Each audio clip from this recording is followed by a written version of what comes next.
अस्सलाम वालेकुम दोस्तों, क्रिकेट की ताजा तरीन अपडेट हासिल करने के लिए मेरे चैनल को सब्सक्राइब कर लें। बगल के बाल काट लें, सारिफ के मशवरे पर वसीम अकरम तप गए। पाकिस्तान क्रिकेट टीम के साबिक कप्तान वसीम अकरम ने तनकीद करने वाले सारिफ को आड़े हाथों ले लिया। तफसीलात के मुताबिक स्वयं के सुल्तान वसीम अकरम इन दिनों अपनी फैमिली के हमरा ऑस्ट्रेलिया में मौजूद हैं, जहां से वो तस्वीर अपने सोशल मीडिया अकाउंट इंस्टाग्राम पर शेयर करते रहते हैं। हाल ही में उन्होंने सिडनी के मौसम से लुत्फ अंदोज होते हुए अपनी एक तस्वीर इंस्टाग्राम पर शेयर की थी।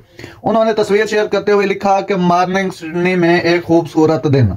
इससे कबल साबिक क्रिकेटर को इस पोस्ट पर एक सारिफ ने जब ट्रोल किया तो उन्होंने इस पर बरहमी का इजहार कर दिया। सारिफ ने वसीम अकरम पर तनकीद करते हुए नामुनासिब लबो लहजा इख्तियार करते हुए कहा कि बगल के बाल काट लें। इस पर वसीम अकरम ने सारिफ को आड़े हाथों लेते हुए कहा कि दुनिया चांद पर पहुंच चुकी है और मेरे मुल्क में अहमक बगल के बालों की बात कर रहे हैं। यह जाहिर करता है कि हम एक मुल्क के तौर पर कहां हैं और हमारी सकाफत हैरान कुन है। नाजरीन, ऐसी बर वक्त खबरें सुनने के लिए मेरे चैनल को सब्सक्राइब कर लें। अल्लाह हाफिज।